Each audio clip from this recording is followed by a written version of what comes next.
Jaya Radha Madhava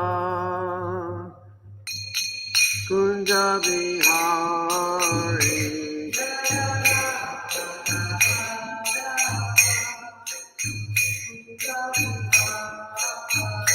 Jaya Radha Madhava Kunja Bihari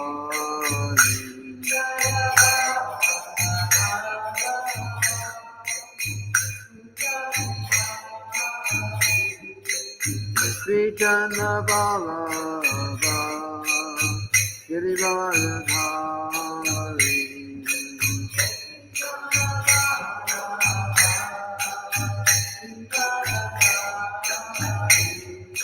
Gopi Chandra Balava Girivardhari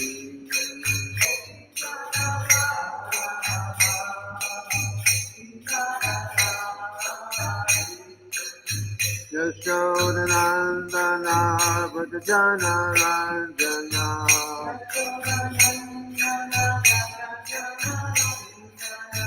Yashodanandana Bhajana Ranjana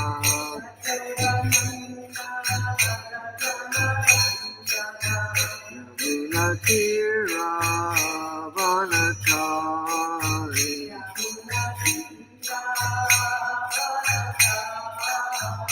Yamuna Tira Vanachari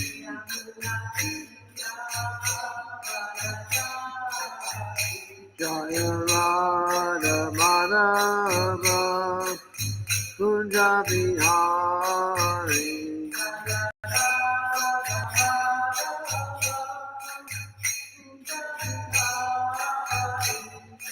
Gopi Chandra Balava Girivardhari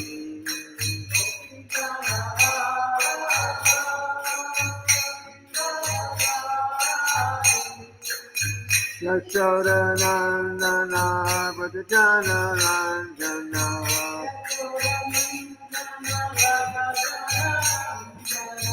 Yamuna Tira Vanachari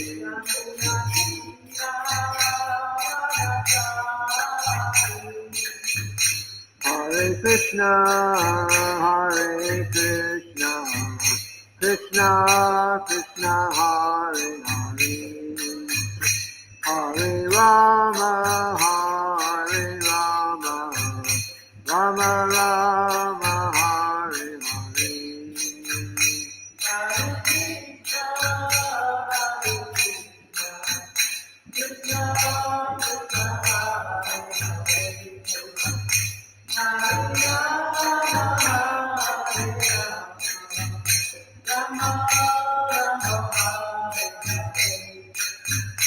Hare Krishna, Hare Krishna, Krishna Krishna, Hare Hare, Hare Rama, Hare Rama, Rama Rama, Hare Hare.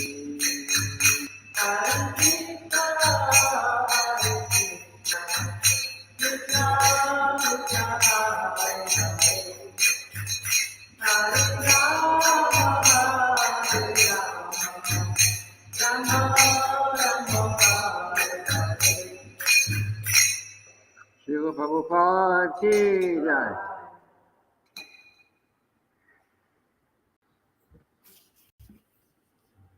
Om Namo Bhagavate Vasudevaya. Om Namo Bhagavate Vasudevaya. Om Namo Bhagavate Vasudevaya.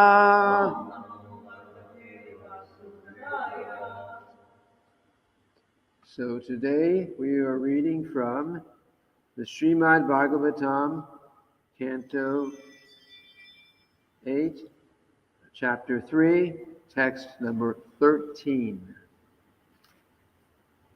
The chapter is called Gajendra's Prayers of Surrender.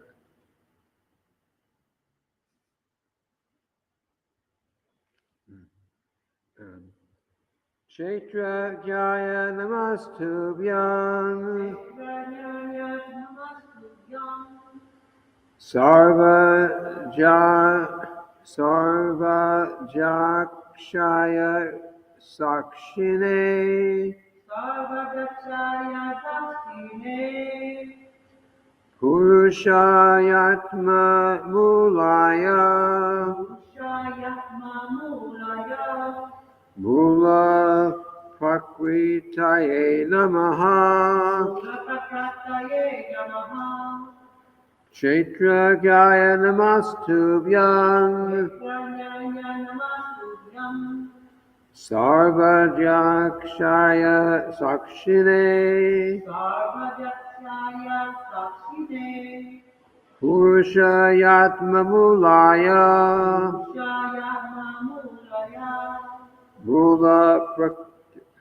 Mula Prakritaye Namaha Kshetra Jaya Namastubhyam Sarva Jakshaya Sakshine Purushayatma Mulaya Mula Prakritaye Namaha.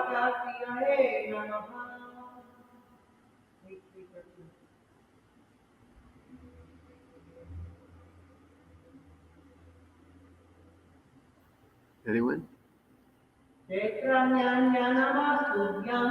Kshetrajaya Namastubhyam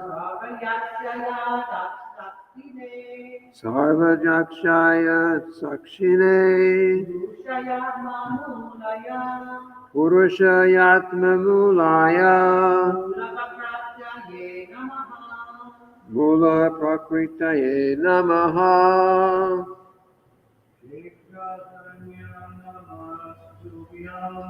Kshetrajaya Namastubhyam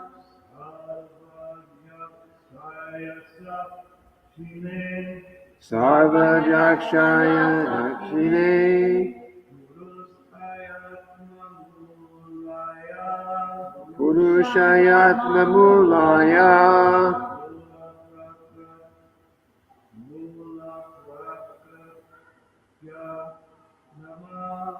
Mula Prakritaye Namaha.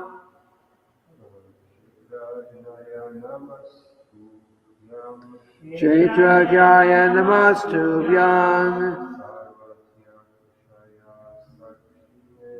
Sarva Jakshaya Sakshine Purushayatma Mulaya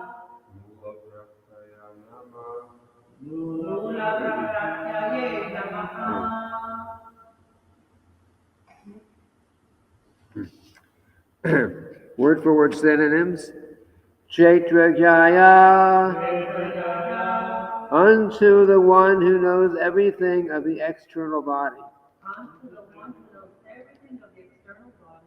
Namaha, I offer my respectful obeisances. Tubhyam, unto you. Sarva, everything. Ajakshaya, who are superintending, managing. Sakshine, who are the witness, or Antaryami, Purushaya, the Supreme Person. Atmamulaya, who are the original source of everything. Mula Prakritaye, unto the Purusha avatar, the origin of Prakriti and Pradhana. Namaha, I offer my respectful obeisances. Translation. I beg to offer my respectful obeisances unto you, who are the Supersoul, the superintendent of everything, and the witness of all that occurs. You are the Supreme Person, the origin of material nature and of the total material energy. The origin of material nature and of the total material energy. You are also the owner of the material body. Therefore, you are the Supreme Complete. I offer my respectful obeisances unto you. So, of course, this is continuing with the prayer or prayers of Gajendra. So, repeat after me. I beg to offer my respectful obeisances. I beg to offer my respectful obeisances unto you, who are the Supersoul, who are the Supersoul, the superintendent of everything, the superintendent of everything, and the witness of all that occurs. and the witness of all that occurs. You are the Supreme Person, You are the Supreme Person, the origin of material nature, the origin of material nature, and of the total material energy. and the total material energy. You are also the owner You are also the owner of the material body. of the material body. Therefore, Therefore, you are the Supreme Complete. you are the Supreme Complete. I offer my respectful obeisances unto you. I offer my respectful obeisances unto you. Srila Prabhupada's purport. In the Bhagavad Gita, chapter 13, verse 3, the Lord says, Kshetra yang chapimang vidi sarva kshetreshu bharata. Quote, O scion of Bharata, you should understand that I am also the knower in all bodies. End quote. Every one of us is thinking, quote, I am this body, end quote, or this is my body. But actually the truth is different. Our bodies are given to us by the Supreme Proprietor. The living entity who is also Kshetra Ja, or the knower of the body, is not the body's only proprietor. The actual proprietor of the body is the Supreme Personality of Godhead, who is the Supreme Kshetra Ja. For example, we may rent and occupy a house, but actually the owner of the house is the landlord. Similarly, we may be allotted a certain type of body as a facility with which to enjoy this material world. But the actual proprietor of the body is the Supreme Personality of Godhead. He is called Sarva Jaksha, because everything in the material world works under his supervision. This is confirmed in the Bhagavad Gita, chapter 9, verse 10, wherein the Lord says, Maya jakshena prakriti suyate sacharacharam. This material nature is working under my direction, O son of Kunti, and is producing all moving and non-moving, unmoving beings. From Prakriti, or material nature, come so many varieties of living entities, including aquatics, plants, trees, insects, birds, animals, human beings, and demigods. Prakriti is the mother, and the Supreme Personality of Godhead is the father. Ahang bija prada pita. Prakriti can give us material bodies, but as spirit souls, we are parts and parcels of the Supreme Personality of Godhead. This is confirmed in the Bhagavad Gita, chapter 15, verse 7. Mangmavangsho jiva loke jiva bhuta sanatana. The living entity, being part and parcel of God, is not a product of this material world. Therefore, the Lord is described in this verse as Atma Mula, the original source of everything. He is the seed of all existences. Bijan man sarva bhutanam.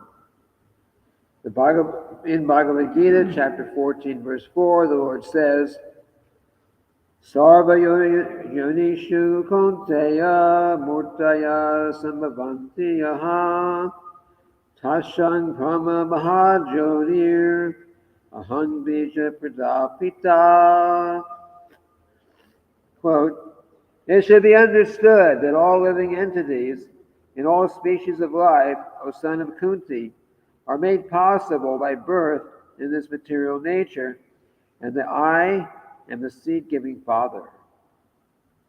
Plants, trees, insects, aquatics, demigods, beasts, birds, and all other living entities are sons or parts and parcels of the Supreme Lord.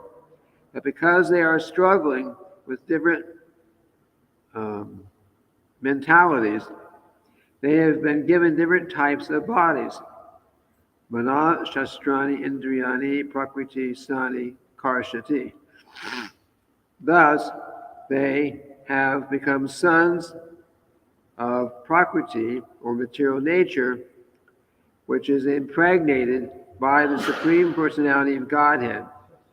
Every living entity in this material world is struggling for existence, and the only salvation or relief from the cycle of birth and death is the evolutionary process. Let's start again. Every living entity in this material world is struggling for existence, and the only salvation or relief from the cycle of birth and death in the evolutionary process is full surrender. This is indicated by the word Namaha. I offer my respectful obeisances unto you. In the translation, we'll read again. I beg to offer my respectful obeisances unto you, who are the super soul, the superintendent of everything, and the witness of all that occurs. You are the Supreme Person, the origin of material nature, and of the total material energy. You are also the owner of the material body. Therefore, you are the Supreme Complete. I offer my respectful obeisances unto you. Om Jnana Timiranda Shakinajana Shalakaya Chakshurun Militam Yena Tasmai Shri Gurave Namaha. So that's his Lord Krishna's position in our relationship with him. You know, we say, you know, this is mine, I own this, and this is my house. I've paid off my house. I'm the owner of this house. All these things like this we say, and it's in a sense it's true. But the higher understanding is, yeah, we may have paid our rent, or we may have paid our mortgage, we may say I'm the owner legally in the material sense. We are, but Krishna is the ultimate controller of everything. And not only of our house, our home, but of the body. You could say, this is my body. Of course, now we can say this is my body, but before we would just say, this is me. Look at me. So we were saying, but the understanding is that Lord Krishna is the ultimate controller, ultimate owner, and ultimate controller. So this body that we have, whatever body we have now, whatever body any living entity has, the cockroaches and the plants and the trees and the elephants and the 8,400,000 species of life, those bodies are given by the material energy, which is controlled by Krishna, owned by Krishna, and we're given these bodies we the souls in this world, the jiva souls, are given different kinds of bodies, to use for what is most important for us. So for the animals, it's just basically for suffering. They, due to some past karma, some souls in their previous lives have misused their independence and have had to take low birth, animal birth, which is not it's not ideal at all. It's just suffering. If you look at the we're living in the the city here, but sometimes you see these nature video that people produce, and what actually happens, what happens out in the forest, or out in the wilderness, in the away from civilization. So the only people that are there are those with the camera. They're probably spending months trying to put together these things. How different animals are living, how different animals are sneaking up and catching and eating their prey, and struggling in so many ways. These things, they show these things. So of course the animal life is not a very happy situation. And then, but Krishna owns those, has given those bodies to those souls so they can try to enjoy according to their mentality they have. And in the same way, he's given as human beings, those of us who have human bodies, these bodies, so that we can carry out what our desires are. And if we've, in whatever our desires are, the ability to do anything with this body depends, or do anything in this world depends on the body. So we are called in Sanskrit Kshetra, or the knower of the field. So Bhagavad Gita describes the material body it's called the field of activities. So we are the knower to some degree of the field. We know we're inside. We know what's happening with this body to some degree. We know what we feel. We know what our brains and our emotions and all that are feeling.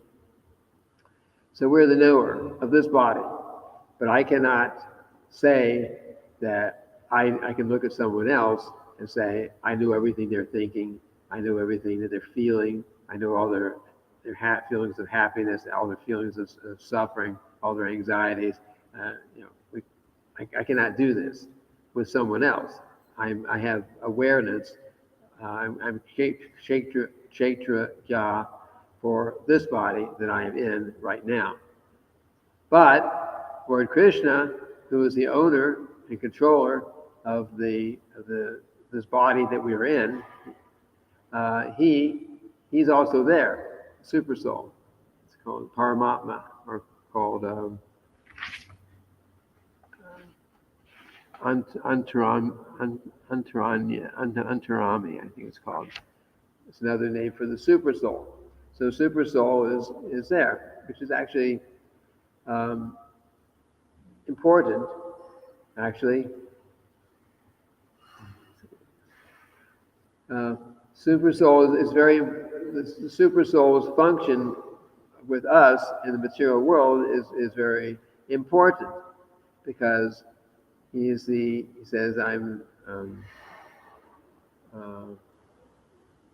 He says I'm the source of remembrance, knowledge, and forgetfulness. So we have at some point, for some reason, no good reason, but we've left the spiritual world, and so we're here. So Krishna, of course, in the spiritual world we were with him. We were face to face, and so we've come to the material world because of some material desire, and He but when we came here, he didn't just say, "Hey, you souls, you just go there and enough of you. I reject you.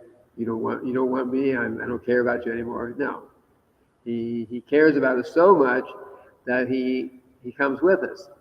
So in every body that we have, human body or animal body or plant body, a tree body, microbe body, whatever we have, that same super soul is there with the soul. Of course, nobody is really aware of that super soul. Maybe in human life we start to get some understanding of it, but the plants and the animals, they have no thought. They have no way of identifying the super soul in the heart. But the Lord is there, and he he gives the living entities the intelligence to do what they have to do so they can exist in that body for the time they're supposed to exist in it. There's something called instinct in the animal kingdom. I guess in the humans also, but in the animals it's called instinct, which means that how do birds know that when it gets cold up north, they fly south for the winter? I mean, who taught them? They went to the bird school. Okay, you're a bird now. You got to go to school, and somebody's got to teach you that when it gets cold, and you go this direction. No, but somehow or other they know it. How does an animal know what kind of food or how to catch their food? They're out in the wild. How do they know? It becomes. It seems like they know it automatically. How do animals know how to talk with each other? I mean, they do have communications. I see sometimes. I mean, I don't know what they're saying, but I see, in our neighborhood there's a lot of cats around. So you see cats come up together sometimes, and they're talking. And I have no idea what they're saying, but they know what they're talking about. They're communicating somehow or other.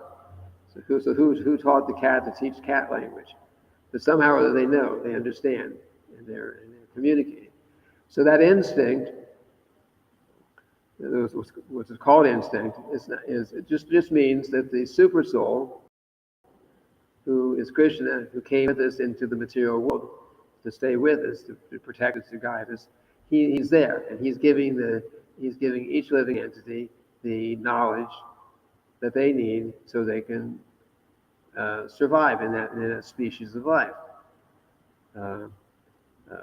How to eat, how to sleep, how to take care of themselves, how to protect themselves. And so he gives all that. And of course, in human life, we also have, we call it consciousness. But always let your conscience be your guide, like that. But that conscience is actually Krishna in the heart telling us, do this and don't do that. And he's reminding us. Sometimes we may not listen, but he is reminding us as a super soul. You should do this, you should not do that. And even if we in human bodies had previously been due to some sinful activities and gone through hellish planets and hellish suffering and like that, super soul was with us then, and he's also with us and in the next birth, and so we don't remember exactly those hellish conditions, but he's there to say, hey, don't, before you do this again, think,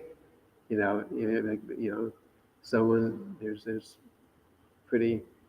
some very heavy punishments in the material, in the material hellish planets, but if we don't remember them, you think, okay, if it all happened to me, I don't remember it, then what's the use of it?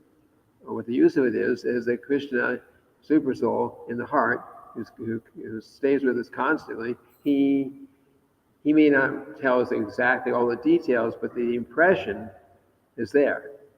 Oh, you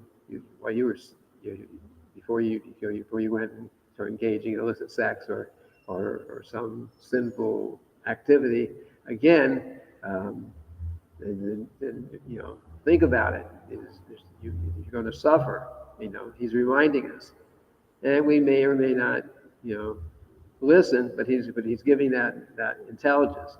That's why some people are naturally inclined, even from early in their lives, they're naturally inclined to be, say, vegetarian, or some point in their life they say, yeah, this is horrible out there, and others will say, why become vegetarian? Vegetarian is a stupid idea. They come out of their ideas. But the super soul in the heart is reminding us, bringing with us everything. And then the same thing when we take up spiritual life. That same super soul is there in our heart. And Jai Shri Gaur Nitai, Shri Radha, Braja Bihar, Jagannath, Balaram, Lady Subhadra, Lord Shri Ganesh, Lord Maharaj, Ki Jai. That same super soul is in our heart, and when our time comes to take up spiritual life, then he's reminding us. We may not remember exactly, when before we did something in spiritual life, but he when the opportunity is there, when we're allowed to do it, to take it up, then he's reminding us from within the heart. He makes arrangements. That same super soul, who's also in everyone else's heart, he makes arrangements that you talk to this person, or you go to this place, and you hear some nice class, lecture or something in a Hare Krishna temple, maybe, and then he's guiding us. That's a super soul living living with us and traveling with us from body to body, who's guiding us to carry on what we really want, and also so that's how it works, and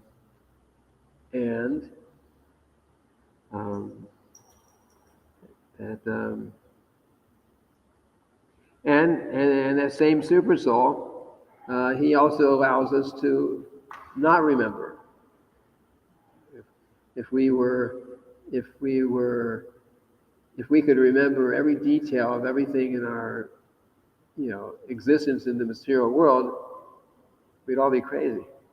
If we could remember, if in this lifetime we were remembering our struggles and difficulties and all the different species of life that we as the spirit soul have probably gone through, and all the problems we've had, and births and deaths, and being sometimes being eaten by another animal, and if we remembered all these things, and there's all these things that was in our mind constantly, we couldn't function. We wouldn't be able to function. So he helps us to forget what we need to forget, and remember. He reminds us about what we need to remember as much as we need to remember it, like that. So.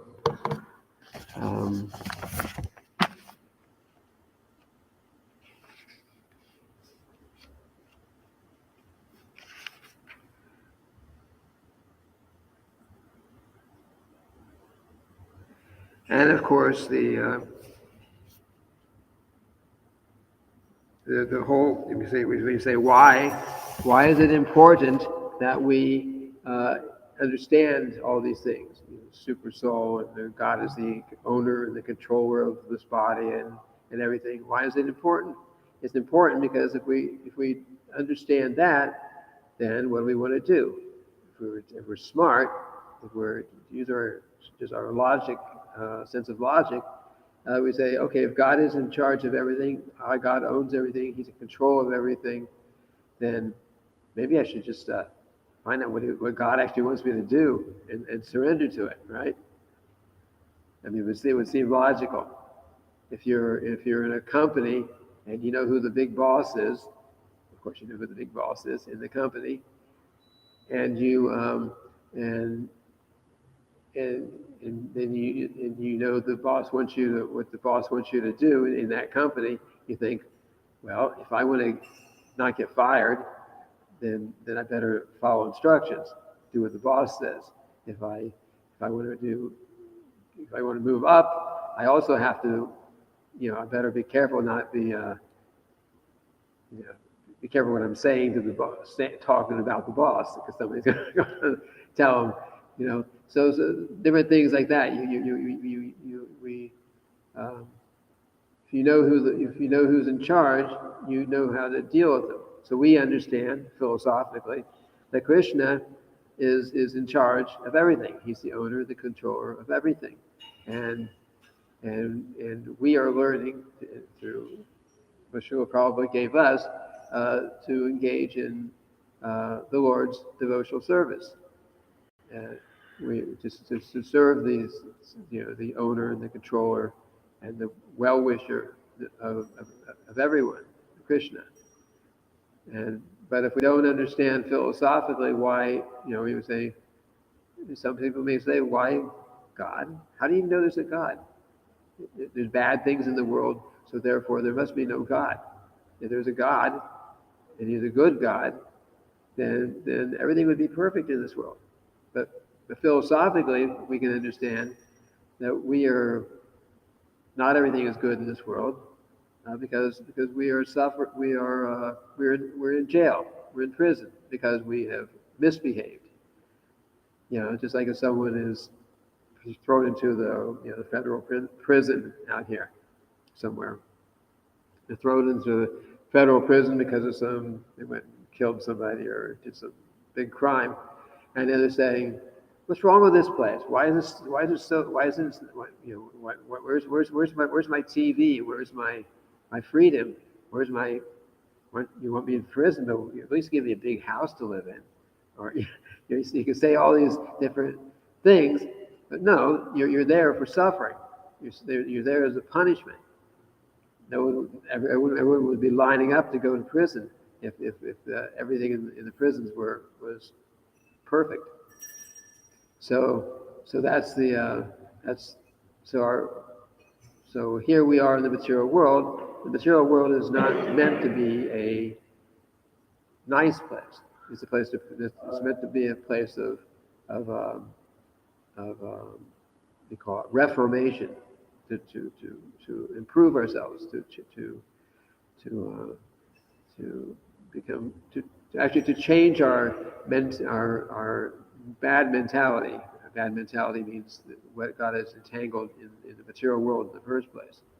So that's why we are here. So, but we don't have, unless we understand philosophically why I'm why I'm here, why am I suffering, then we cannot progress. And if someone doesn't, if we don't understand, karma and reincarnation, then it's very easily one can say, well, either there's no God, or God is just it's just bad, or God is just put everything in motion and went about his own business. So we're on our own here, so we can do whatever we want to do. We can come to these conclusions, or God, if there's suffering here, then God must be evil. But philosophically, we can understand we are suffering in the material world because of our past activity, not because God is bad, but because of what we have done that's not proper. That's why we suffer, and that's a very important understanding. We are here because of our rejection of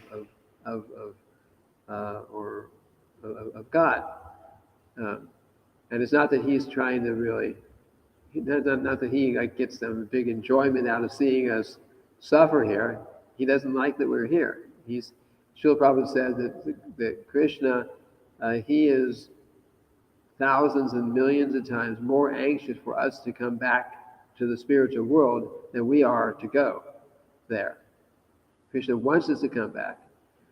So we say, oh, well, he's God. He's all powerful. He's all supreme controller. Why doesn't he just pick me up, put me back in the spiritual world? End of story. And I'll be happy there.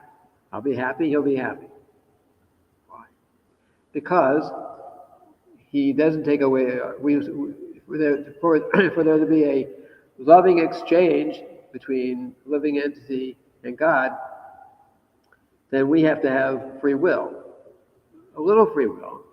But we have to at least be able to choose. I want to love God or I want to not love God. We have to have that free will. So yes, he could physically put us back in the spiritual world, make us forget about the material world, everything. He could do that very easily. But then but if we don't change our mentality because of by our own free will, then it'll be the same problem again. We'll be there thinking, why is that Krishna getting all the attention? Why is everyone talking about him and enjoying him and so on? Why can't I do the same thing? Well, that's why that's why we're here in the first place, because we had that wrong mentality. We became envious of God because we wanted his position. So we took birth in the material nature, so we could play God. We actually want to be God, but we can't really be. So we're put here so we can play God. We can play God as a human being. We can play God as a cat or a dog or a tree. We can play God in so many ways if we think that we're very happy. But ultimately, no, we're not going to be happy in this material situation. So, but anyway, that's the philosophical reason which we need to understand. People need to understand why we're here. But we understand philosophically, because that's why we're here listening to the Srimad-bhagavatam Class, because we have interest in the subject. So from our side, practicing Krishna consciousness is just to do that. Practice Krishna consciousness. We follow. Now that we know what to do, now we know why we're here. Now we know the source of knowledge. We know the means of becoming purified, chanting Hare Krishna and hearing and chanting this philosophy. We know all that. We've been given that knowledge. All we have to do is act on it. And as Srila Prabhupada says, that we've spent millions, billions, unlimited lifetimes trying to enjoy separately for Krishna. He said, so just one lifetime. He says, you give millions of lifetimes to Maya, billions of lifetimes to Maya. So give one lifetime, 100% for Krishna, and you will not be. And then if you want to go back to Maya, then you always have that choice. But of course, the truth is that if we spend one lifetime or half a lifetime, whatever point we start and we continue into the end of our lifetime, giving everything that we have in Krishna's service, then we won't take another birth in the material world. If we do this seriously, we will not take another birth, and we won't want to go back to the material nature. As long as we try to enjoy the material nature, we just go up and down in the species of life and so on. But if we give our lifetime fully to Krishna up until the end of our lives, then we'll go back to Godhead. then we won't have to, the problem will be finished by giving that one lifetime. So Srila Prabhupada said, just give that one lifetime. Millions for lifetimes for Maya, but you've done that. You're not happy yet. Give one lifetime for Krishna, and of course that one lifetime becomes eternal lifetime if we actually do that. And even if we don't completely finish, then we'll make some good progress and continue in the next lifetime, like that. That's what Srila Prabhupada would plead with us to do. Any other quick points?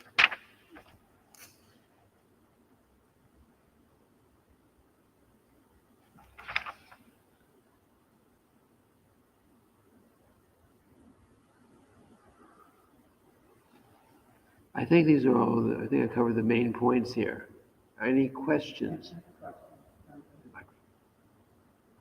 I had a question, though, it doesn't make you always remember the Krishna and the Lord. My question is this: in 8,400,000 species of life, which consist of animals, aquatics, plants, and all that, which are living entities, correct? They all have souls? Yes. Everyone has soul. People look at the dog, people ask question, if the dog has soul, the dog has soul, correct? Of course. Every living entity has soul. Anywhere there's life, there's soul. Soul is the,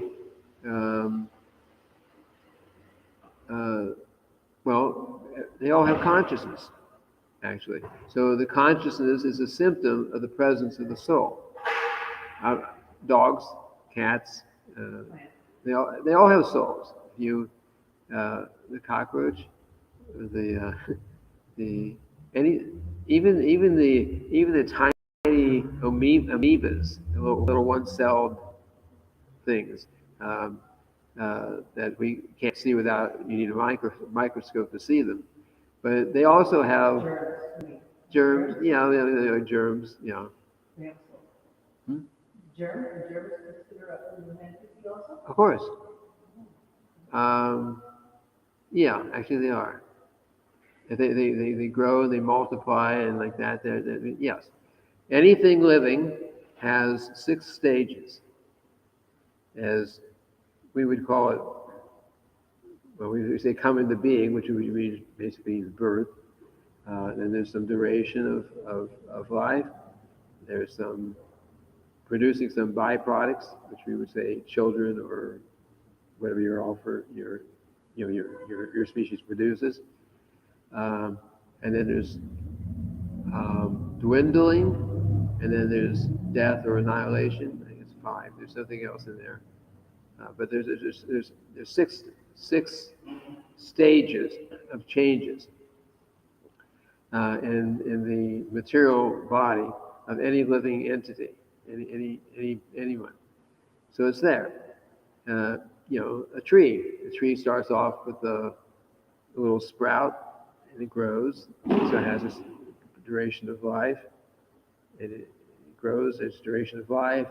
A tree drops seeds or something, and other trees start growing. So it's producing its offspring like that. And in due course of time, something happens, the tree starts drying up and dies. And dying means the soul goes to somewhere else. That's another question I have to. So besides the human form of life, which I think is 400,000. 400,000 species. Yeah, and the rest is 8 million other entities. Let's say, for example, a dog or a regular tree.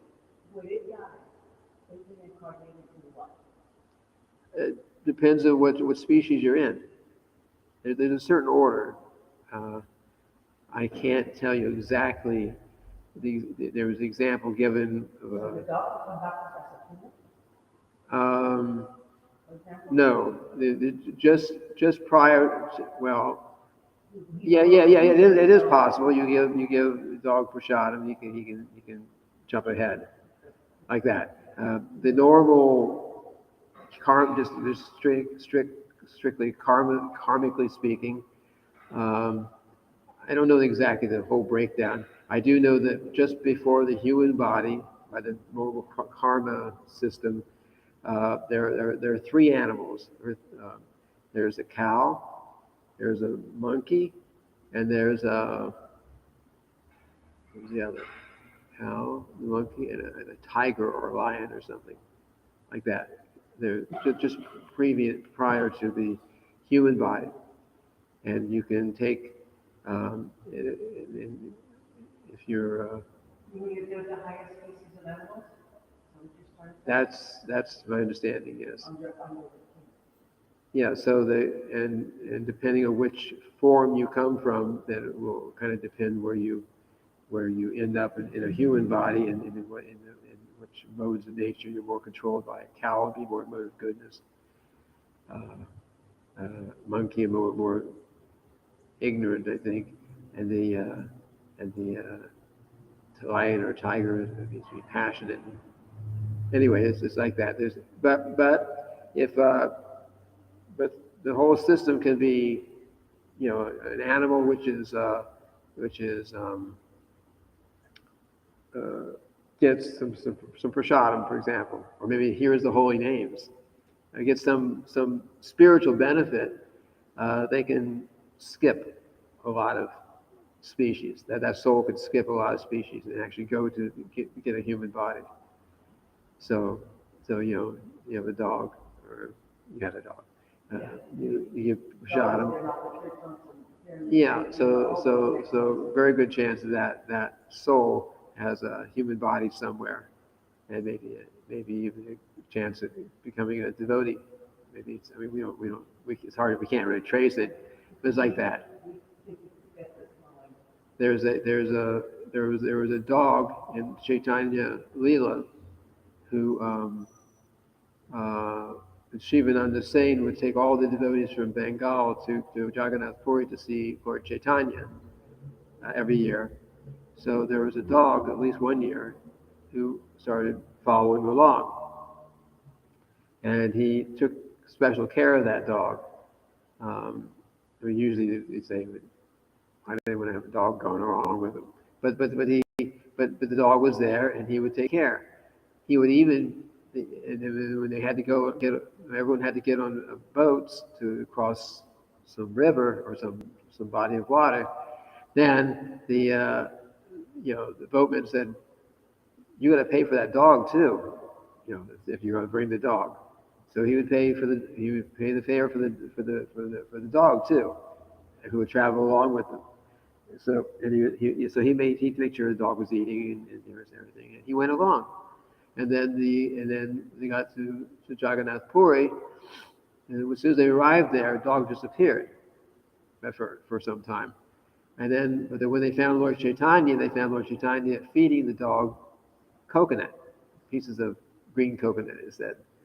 And then that was just one time, and after that, the dog was not seen anymore. But they understood what had happened. The dog got Lord Chaitanya's blessings, and that dog actually went back to Godhead, back to the spiritual world, directly. Of course, he's being fed, and who knows who that dog was before they took that birth as a dog. So the souls can skip. They don't have the species of life by the mercy of devotees and Krishna. That can easily happen. But otherwise, there's a certain order, and we just go step by step up and suffer and enjoy in all these bodies for millions and millions of lifetimes until we get a human body, and then in a human life, if we're fortunate, we stay a human being until we keep progressing. But the tendency is to, at some point, engage in material, animalistic life again, and then go back down to the lower species, and then have to start inching up again. So that's why we've been, no doubt, in the material nature for millions and billions of lifetimes, so up and down. through many creations and so on like that. It's been a long time. So now that we've got a human form of life, we know about Hare Krishna movement. We've got to take it seriously and get out of this material nature altogether without falling down again. So that's the benefit of the practicing Krishna consciousness. Uh, if we take it seriously, we can get out of this whole cycle and go back to the spiritual world and engage in Krishna service eternally. No more birth, death, disease, and old age. Question? I don't see any questions coming in online, so I think I have to end then. Thank you very much, everyone who has come here and outside. And tomorrow we will plan on starting with verse 14. Thank you very much. Hare Krishna.